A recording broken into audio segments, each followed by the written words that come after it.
Buenos días, hermanos, Dios les bendiga. Sean todos nuevamente bienvenidos.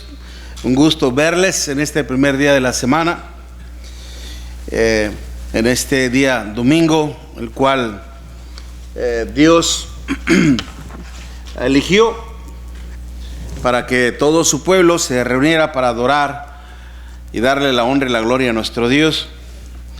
Y es por eso que estamos en este día con esa entera disposición de darle la honra y la gloria a nuestro Dios, hermanos. Desafortunadamente no todos lo pueden hacer, ya sea por cuestión de salud, por cuestión de a veces de trabajo. Hay hermanos que trabajan fuera, que tienen que salir fuera de la ciudad y a veces logran encontrar un lugar donde reunirse.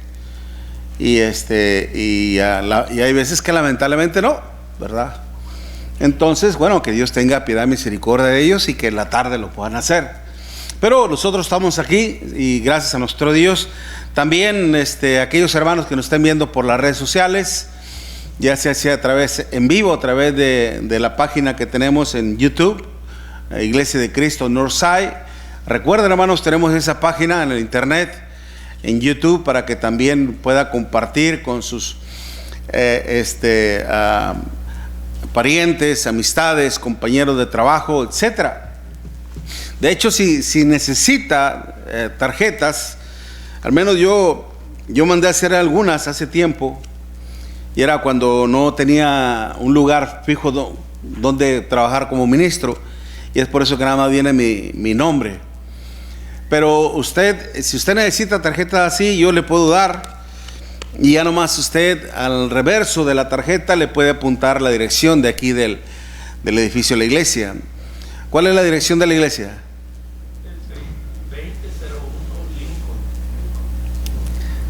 ¿Alguien más lo sabe? ¿El código de área? 76164. Ok.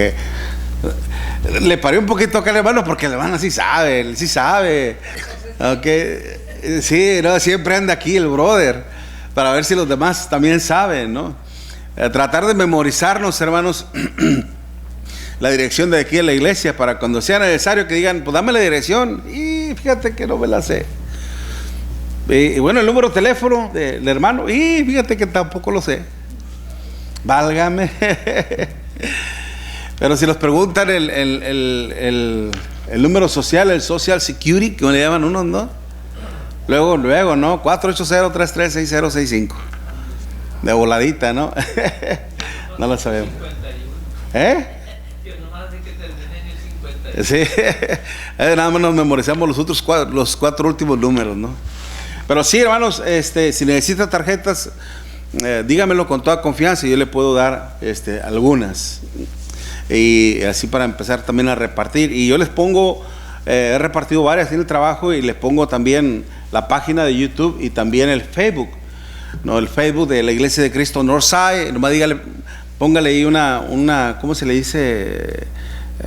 Una rayita cruzada y póngale ahí forward, porque hay Northside, hay en Houston, Northside, en todas partes, ¿no? Pero póngale ahí como referencia forward y va a salir esta. Okay. Y así para que nos ayude a promover precisamente la palabra de nuestro Dios. Créalo que a través de esta difusión, hermanos, no solamente la Iglesia de Cristo se beneficia, también muchas de nuestras amistades, familias también nos escuchan, hermanos de otras áreas, por ejemplo en California, nos llegan a escuchar también todo lo que es el área de Anaheim, de Los Ángeles, Bakersfield, todas aquellas partes nos escuchan. Y a veces uno nunca sabe. Cuando me invitaron a mí a llevar una serie de predicaciones para acá, para el lado hermanos, acá en New Jersey, también conocí a unos hermanos y me dijeron, hermano, lo estamos viendo por el Facebook. Y dije, ¿en serio? Dijo, sí. Dijo, siempre lo vemos cuando van a empezar a transmitir, lo vemos por el Facebook. Y uno sin saber, ¿no? Que mucha gente nos está viendo, ¿no? Y están aprendiendo también. Pero bueno, vayamos al punto entonces rápidamente. En Mateo capítulo 13 estamos estudiando precisamente las parábolas de nuestro Señor Jesucristo, y estamos en el punto de lo que es el trigo y la cizaña. Decíamos que esta parábola tiene 4 puntos importantes que nos enseñan. Decíamos el primero, en donde todavía la labor de nuestro Dios se sigue haciendo, hermanos. El hecho de predicar el Evangelio, de sembrar la semilla, la buena semilla en los corazones de los hombres, hasta el día de hoy nuestro Señor Jesucristo lo sigue haciendo, pero a través de su iglesia, a través de su pueblo. Y también no solamente eso, sino que a veces también nos habla de un posible descuido que haya en la iglesia, cuando dice, pero mientras dormían los hombres que eran colaboradores suyos en la viña, ¿ok? Y que a consecuencia de eso, de que a veces somos descuidados, desatendidos o cosas por el estilo, viene el malo, el maligno, ¿ok? Y siembra cizaña entre el trigo, que a veces es entre nosotros, lastimosamente, lamentablemente, ¿ok? Ya la semana pasada hablábamos en cuanto a lo que es la cizaña también, ¿no? El tercero hablamos de la cizaña, que es esparcida, como decíamos, por el maligno, tratando así de impedir el crecimiento del mismo, de lo que es el trigo, ¿no? Va a haber problemas en la congregación, va a haber a veces desacuerdos, a veces por diferentes pensamientos, ideologías, cosas por el estilo, hermanos. A veces algunos son más espirituales y otros pues están en ese proceso de aprendizaje, ¿okay? Y a veces a consecuencia de esa inmadurez, a veces lo que se hace es de que pues de alguna manera estrofean el progreso de la obra de nuestro Dios, es decir, que de alguna manera la complican. ¿Sí me explico? En vez de proveer para el funcionamiento, para la mejora, para el avance en la obra, a veces lamentablemente hay retroceso en ello, ¿okay? Pero esto no es novedoso, hermanos.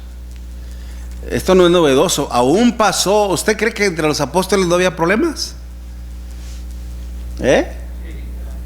Hubo problemas entre los apóstoles. Imagínese que el Señor empieza a llamar a sus apóstoles, Juan, Jacobo, Felipe, Santiago, empiezan a venir, ¿okay? Judas, Tadeo, Judas, no me acuerdo cuál era el otro, Judas Iscariote, y ya casi por decir así está la mayoría, y de repente viene, ¿quién cree? Mateo. Están todos los apóstoles ahí reunidos. No, que padre, que todos eran de Galilea.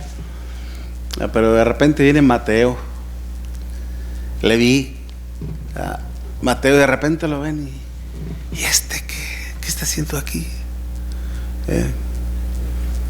¿Cómo que está haciendo aquí? Sí, ¿por qué está aquí entre nosotros? Pues parece que el Señor le llamó. Sí, pero este es un traidor, trabaja para el gobierno, nos cobra los impuestos, no debería estar aquí. Imagínense ese tipo de problemas.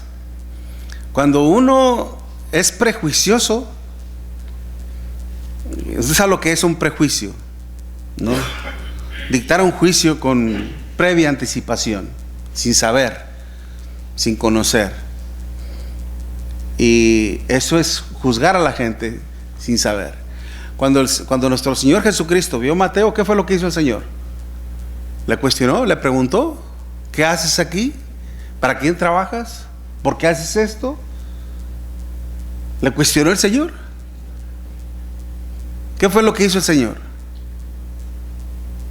Simplemente le dijo: sígueme.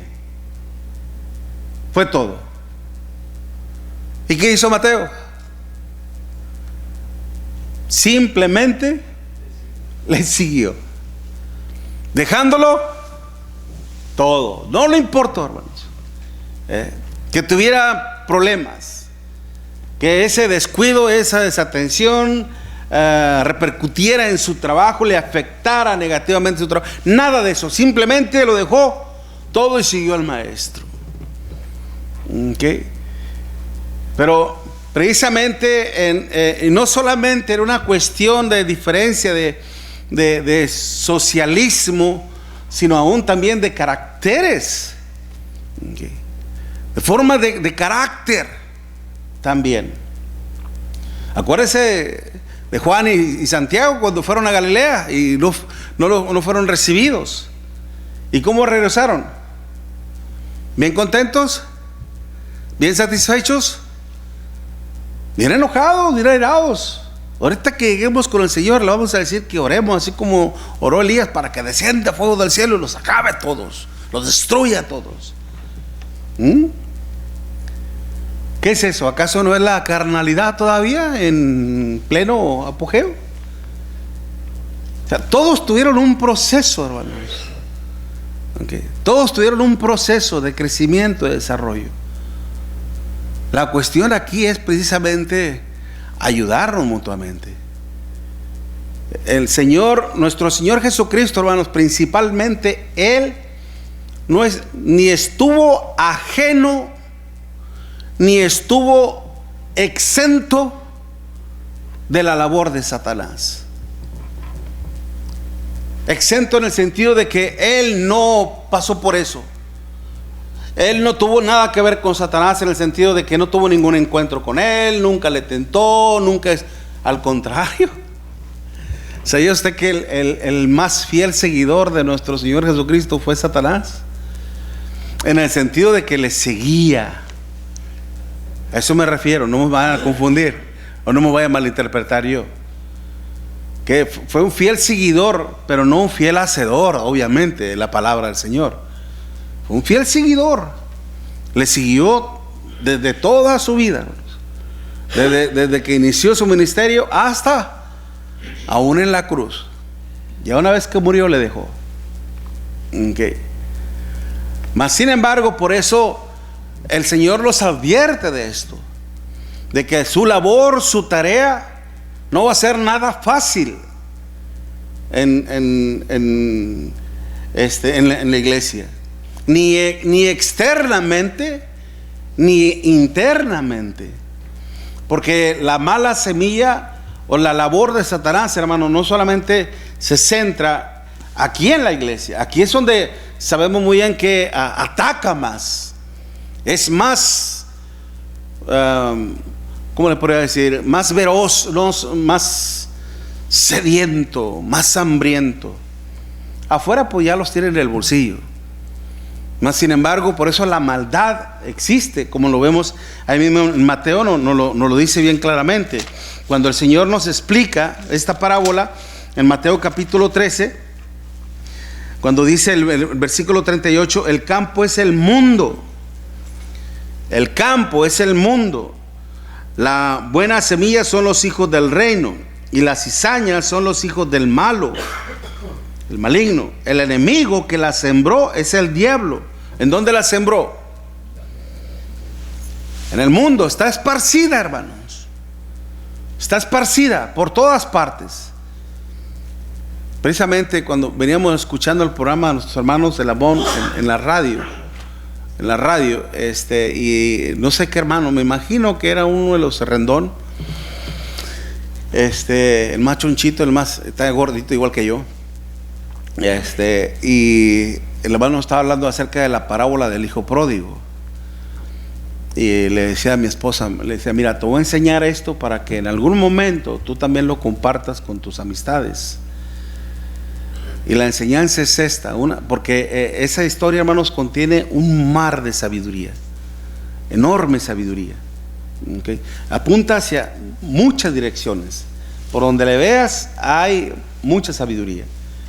Le dije, y una de ellas, le dije, es de que todos en la vida tenemos un momento muy crucial, muy importante, el cual puede cambiar nuestra vida, ya sea de una forma muy positiva como muy negativa. Puede ser mucho más peor, nos puede complicar mucho más peor a pesar de la situación en la que se encuentra uno. Porque este hijo, una vez que malgastó todo, vivió impíamente, se quedó solo como un perro, hambriento, sin esperanza, nadie podía ir a su auxilio, nadie le podía ayudar, topó fondo, topó fondo, y llega ese momento crucial. ¿Y cuál fue? En la casa de mi padre abundancia de pan hay, y yo aquí pereciendo. El momento crucial. ¿Qué vas a hacer al respecto? Estás en esta situación tan crítica, tan terrible, tan angustiante, tan desesperante. ¿Qué vas a hacer? Y todos en algún momento llegamos a una situación así. Todos llegamos a ese momento crucial en la vida. Y la cuestión es, ¿qué vamos a hacer? ¿Y qué hizo este hombre? Me levantaré e iré a mi padre y le diré: Padre, he pecado contra el cielo y contra ti. Ya no soy digno tan siquiera que me llames hijo tuyo. Hazme tan siquiera como uno de tus jornaleros. Fue un momento muy crucial en su vida. Si él se volvía a Dios, hermanos, se iba a salvar. Pero si no lo hacía, ¿qué iba a pasar con él? ¿Qué iba a pasar? Podía haber algo peor. Sí, morir. Entonces, por eso en el mundo hay mucha maldad. Esa fue la enseñanza que le decía a mi esposa: compártela, porque hay gente que está en una situación muy similar, de que, oye, fíjate que esto, que estoy pasando por aquello, que estoy pasando por el otro, y que esto, que ya todo. ¿Y qué vas a hacer? ¿Qué vas a hacer? ¿Vas a seguir en tu necedad? ¿Vas a seguir en tu terquedad? ¿Vas a seguir sin tomar en cuenta a Dios? ¿Vas a seguir esto? Dios te ama, Dios desea lo mejor para ti, Dios tiene algo mucho mejor para ti. Hay que saber, hermanos. Hay que saber llegar al corazón de la gente, así como lo hizo nuestro Dios, así como lo hizo nuestro Señor Jesucristo. En el mundo hay mucha maldad, y esto es lo que nos enseña el Señor. El maligno sembró la cizaña, o la mala en el mundo, está esparcido, y mucha gente, hermanos, está saliendo muy seriamente afectada a consecuencia de eso. La maldad, hermanos, no es porque Dios lo permita, sino porque también existe el diablo. Y la labor del diablo es esa: destruir, matar. Lamentablemente la gente, hermano, a veces no cree en Dios, ni cree en su palabra, y culpa a Dios. Y hasta queremos culpar a Dios nuestra desgracia, nuestra desdicha, cuando somos los principales responsables de lo que nos pasa por nuestras malas decisiones. Y es por eso que nos enseña todo esto, que esto trae consecuencias. Mayormente nosotros tenemos que ver, hermanos, que la labor de la obra de nuestro Dios no es nada fácil. Hay un sinfín de desafíos, mas sin embargo, ¿qué es lo que nos permite mantenernos en pie? ¿Qué es lo que nos ayuda a mantenernos en pie? Pablo decía: todo lo puedo en Cristo Jesús, que me fortalece. Por algo los dichos, hermanos, de la gente son los proverbios de la gente misma. Mente desocupada, ¿qué es? Taller de Satanás. Mente desocupada, yo lo digo, un parque de diversiones, un Six Flags para el diablo mismo. Por eso no podemos darnos el lujo de estar sin qué hacer, sino al contrario, ocuparnos. Porque mire lo que viene. De manera, el versículo 40, el versículo 39, el enemigo que la sembró es el diablo. La siega es el fin del siglo. Y los segadores, dice, son los ángeles. La siega, usted sabe lo que es el final de la jornada. Cuando hay que levantar la cosecha, hay que levantar el producto. ¿Okay? Hay que levantar todo. Todo va a ser levantado. Todo va a ser puesto a la luz. Y en ese momento, hermanos, lo que nos está enseñando de que va a haber el juicio. La siega es el fin del siglo. Cuando se habla de esta palabra, el siglo, hermanos, es aión. Como le decíamos anteriormente, implica una era.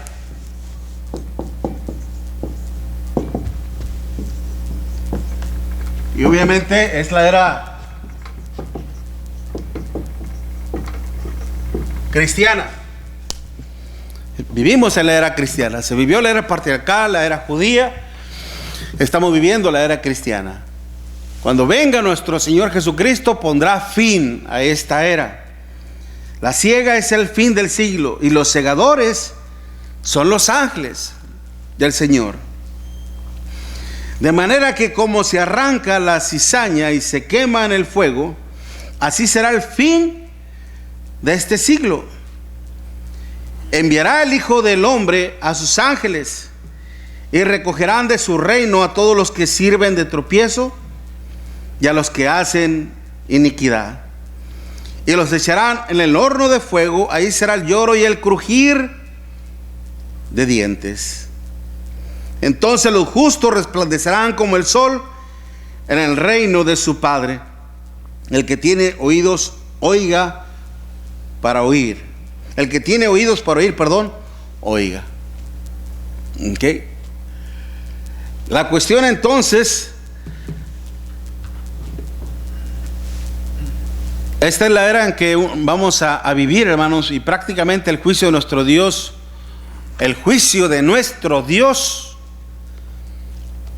lo ejecutará nuestro Señor Jesucristo. Como anteriormente lo he dicho, hermanos. De hecho, este mismo texto nos enseña que el juicio de Dios no va a ser en el cielo, en el sentido de que allá en presencia del Padre. Muchos piensan y decir, mira, yo me voy a esperar hasta el día del juicio, voy a esperar para estar delante de Dios. No vas a tener ese privilegio.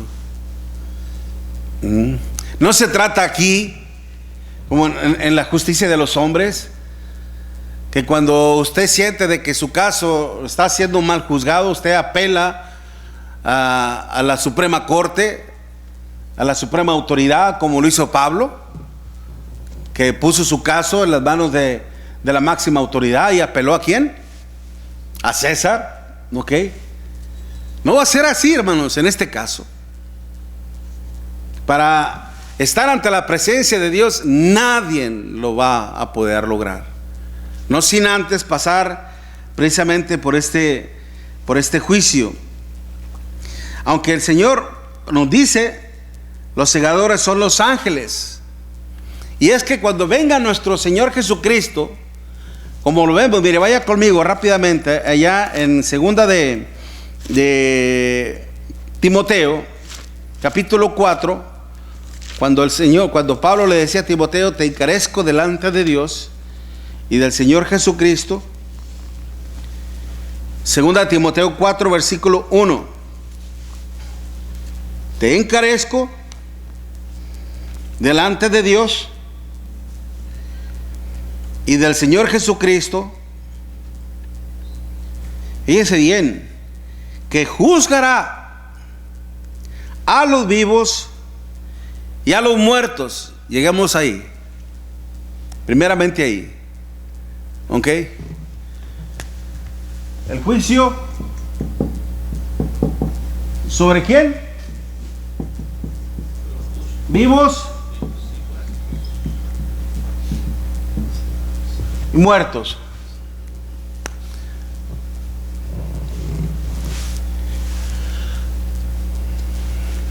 ¿Dónde están los vivos? ¿Y dónde están los muertos? ¿Dónde están los vivos y dónde están los muertos? Los vivos son los que están viviendo en el Señor y los muertos los que mueren en el Señor. Dice que vendrá, fíjese muy bien, que juzgará a los vivos y a los muertos. Y si usted sigue leyendo, en el texto original griego, dice, hermanos, que juzgará a los vivos y a los muertos con su manifestación y con su reino. ¿Ok? Con su manifestación y con su reino. Pero principalmente, por eso hay que considerar todo el texto, o todo el contexto. Vivos, obviamente, los que estamos en vida aquí. Por eso Pablo mismo decía que cuando nuestro Señor Jesucristo venga con voz de mando, con voz de trompeta, con voz de arcángel, descenderá.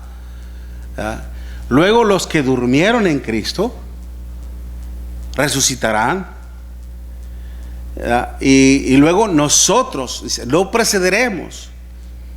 En el sentido de que en el momento en que se abran las puertas, las puertas del Hades, de donde están los que durmieron en el Señor, nosotros seremos transformados, seremos transfigurados para reunirnos con Él.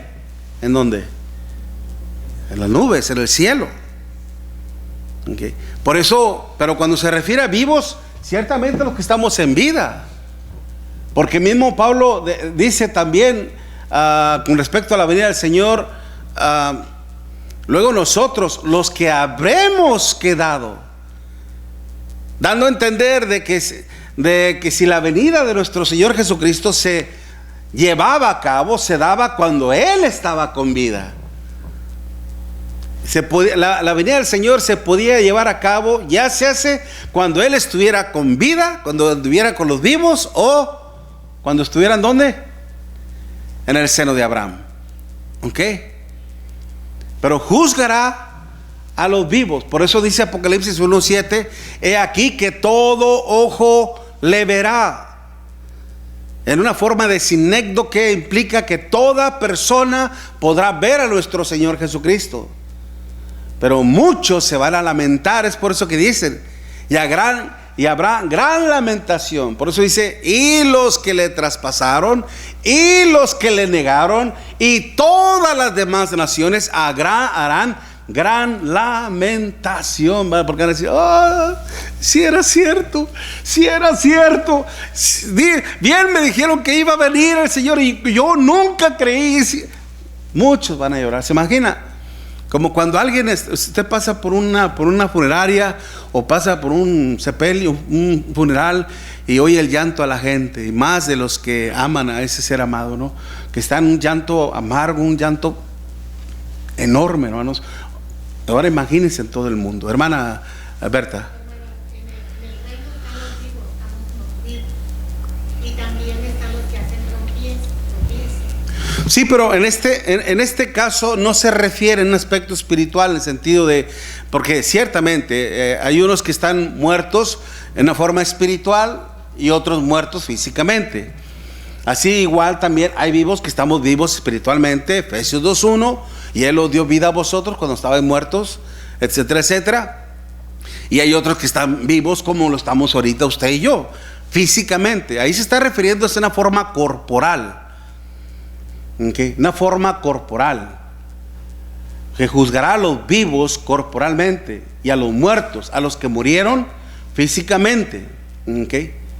Por eso dice, fíjese muy bien, dice con su manifestación y con su reino. Porque ¿quiénes son los que están en el seno de Abraham? ¿Desde quién? Desde Adán. Desde Adán.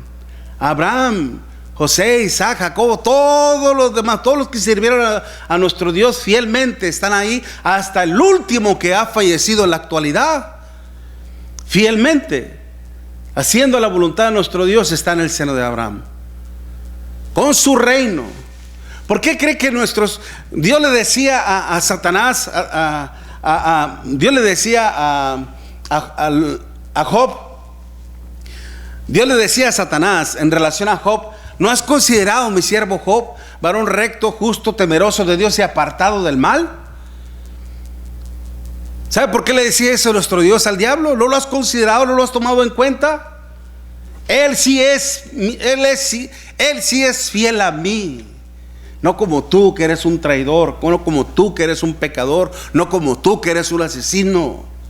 Las obras de justicia que Job hacía, hermanos, óigalo bien, las obras de justicia que Job hacía acusaban y condenaban a Satanás.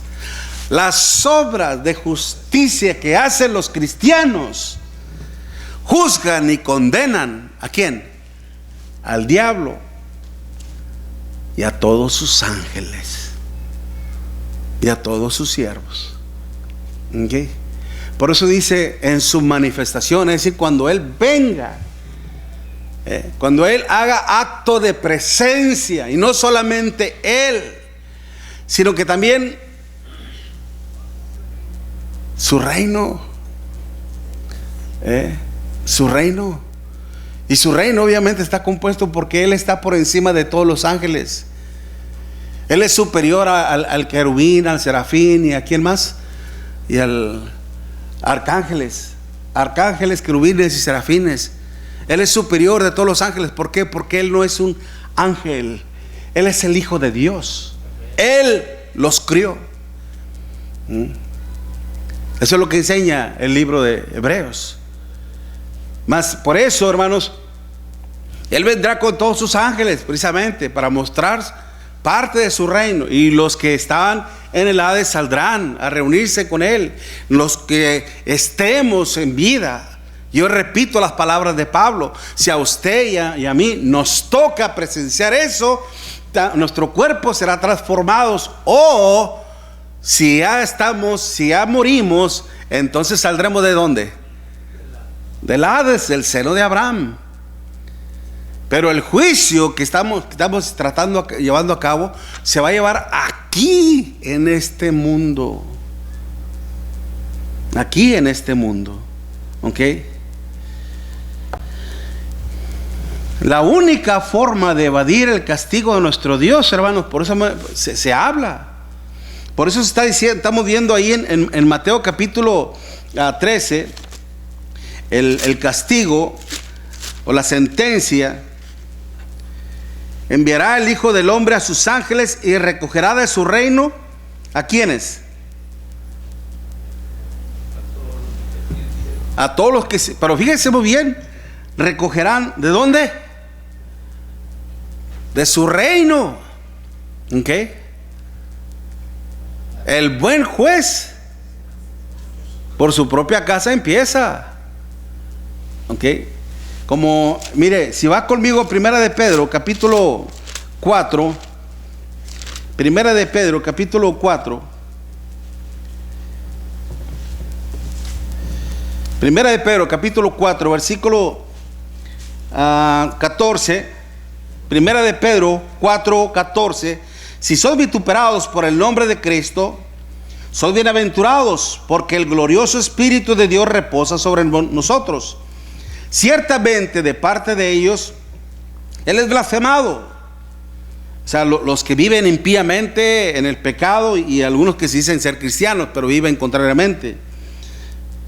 Pero por vosotros, dice, los que seguimos fieles al Señor, es glorificado. Así que ninguno de vosotros padezca ¿cómo? Como homicida o ladrón o malhechor o por entrometerse en lo ajeno. Pero si alguno padece como cristiano, realmente como cristiano, no se avergüence, no se dejes intimidar, no te dejes acobardar, sino glorifique a Dios por ello. Porque es tiempo de que el juicio comience, ¿por dónde?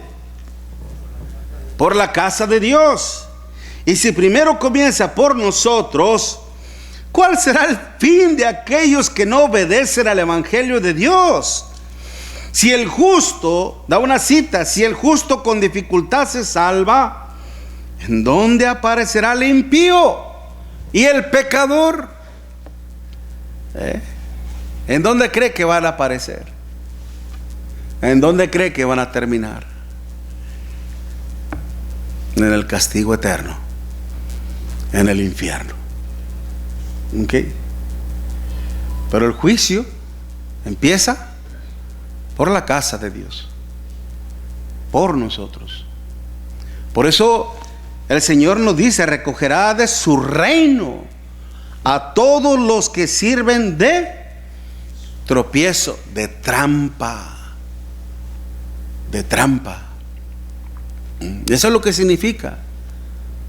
Puede tener dos palabras esta traducción, hermanos. La palabra tropiezo puede referirse como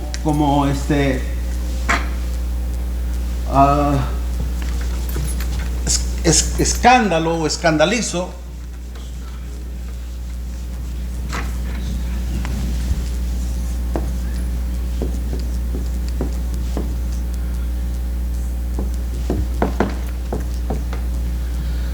Es como un asombro, por un asombro negativo, ¿ok?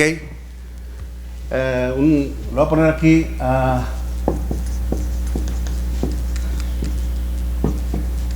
Negativo.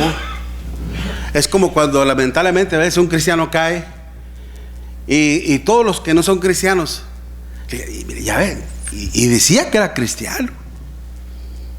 Y decía que era cristiano. Y mira lo que pasó. Resultó que era un ladrón de la compañía donde él trabaja. Resultó que andaba con la secretaria. Resultó que era esto, resultó que era el otro. Yo por eso no les creo nada.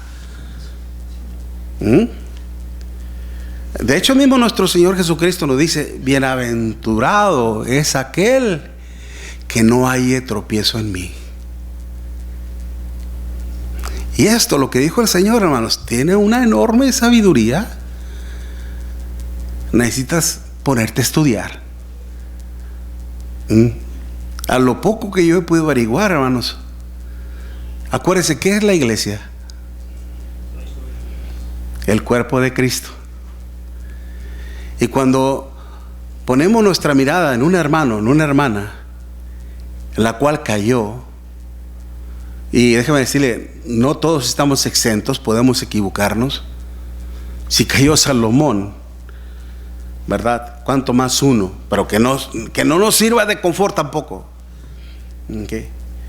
Pero a veces cuando una hermana cae, un hermano cae, dice: no, ya, mira lo que está pasando en la iglesia, mira lo que está sucediendo en la iglesia, mira esto, mira aquello, mira lo otro. Yo por eso, ya mejor ya no voy. ¿En quién puso su mirada? En el Hijo de Dios, en el siervo del Señor. Pero está poniendo la mirada, está juzgando a un siervo de Cristo, cuando lo que debemos de hacer, ¿qué? Ayudarle, asistirle, hablarle. ¿Okay? Pero a veces pasan esos y se retira de la iglesia. Y el Señor dice: bienaventurado es aquel que no halle tropiezo. Yo me acuerdo de una ocasión cuando yo estaba colaborando con los hermanos de la iglesia de Cristo allá en la Altavista, y tuvimos un problemón, hermanos, ahí en la congregación. Un problema serio, ¿ok? Pero serio. Y lo tuvimos que tratar con toda la congregación ahí, porque se divulgó el rumor y se hizo grande, y el predicador era el que estaba en la mira, no yo. No era yo en ese momento. Era un hermano que llegó ahí para ayudarnos, pero lamentablemente hizo algo indebido y se puso a la luz y se hizo un problemón grande. Y esto pasa, hermanos, cuando la iglesia crece, van a crecer los problemas. En Hechos capítulo 6 usted lo puede ver. Ahí la obra creció, hermanos, y vinieron los problemas, y un problema serio. Y yo tenía ahí varios convertidos, y uno de ellos era un hermano con un amor, de un corazón tremendo, hermano, bien noble, bien sencillo. Ahorita es predicador el brother ya, en Monterrey. Pero me preocupaba mucho por él. Y decía, este hermano se me va a desanimar. Ya terminamos y todo. Y ya salí a buscarlo y ya lo vi que iba caminando hacia su casa con su familia. Y era él, la hermana, no quiero decir su nombre, la hermana tal, y sus 3 hijos. Eran 5. Dije, sí, se me van a ir, se van a perder. Lo alcancé y le dije, hermano, discúlpame, hermano, esto se tenía que hacer y lamento mucho que hayas pasado por esto y por aquello, porque hubo gritos, hermanos. Hubo gritos y hubo palabras fuertes y todo. Y yo preocupado por él. Le dijo, no, tranquilo, hermano, tranquilo, relájate, serénate, tranquilo, hermano. Dijo, mi fe, mi esperanza están puestas en mi Señor Jesucristo, no en los demás. Wow. No, me doy cuenta que toda esa presión que tenía, hermano, ya hasta la cabeza me dolía. Se desvaneció. Gloria a Dios, mi hermano. Gloria a Dios. Sigue adelante. Y ya él se fue. Y yo me pude venir otra vez a lidiar con el problemón que teníamos ahí. Ojalá y que todos respondiéramos de la misma manera. ¿Okay? Por eso la táctica del diablo, hermanos, es divide y triunfarás. Le pega a uno, le puede pegar al otro, y eso puede afectar a otros más. ¿Okay? Y eso pasa cuando estamos débiles en la fe. ¿Okay? Y si estamos débiles en la fe es porque no procuramos fortalecer nuestra fe. Por eso dice, recogerá de su reino a los que sirvieron de tropiezo. ¿Qué implica eso? En la era, hermanos, en el final. Por eso cuando el Señor nos dice, mía es la venganza, yo daré el pago, dice el Señor, y otra vez el Señor juzgará a su pueblo. Horrenda cosa es caer en manos del Dios vivo. Terminaba de decirles, esta es una palabra griega, existe otra que es, y esta es la que significa trampa. Como más bien es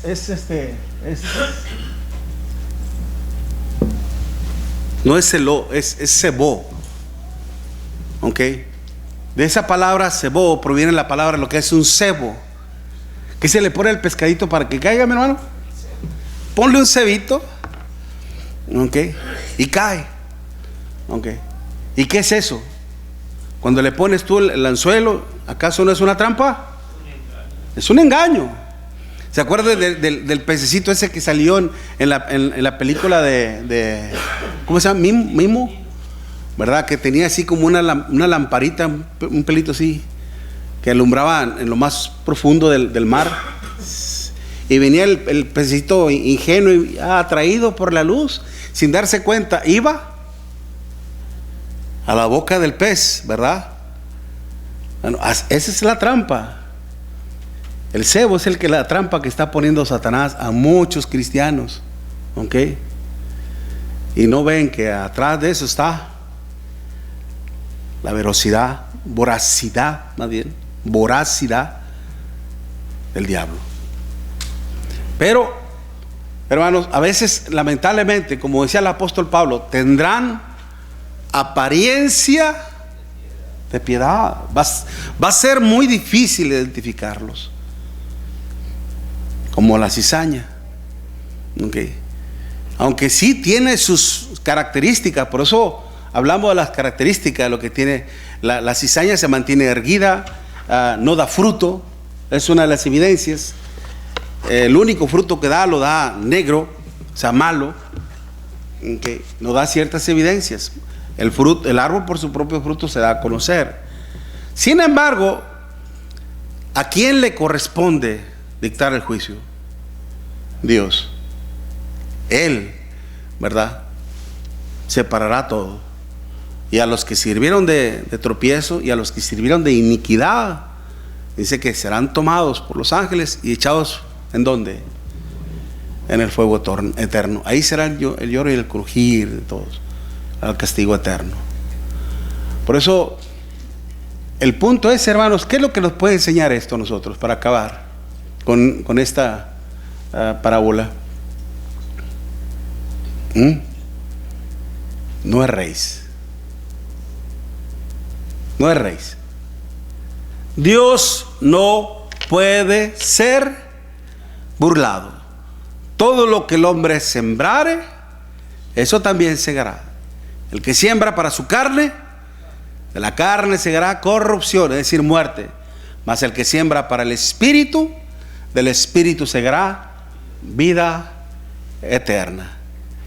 El Señor, los ojos del Señor están puestos en ti y en mí. He aquí que te enseñaré y te haré entender. Pero después dice, sobre ti fijaré mis ojos. Lo demás, hermanos, es cuenta de Dios. Dios se va a encargar de todo. Confiemos en la justicia y en la misericordia de nuestro Dios. Amén. Dios les bendiga, hermanos. Vamos a tomar un receso, un descanso. Luego regresamos a la adoración.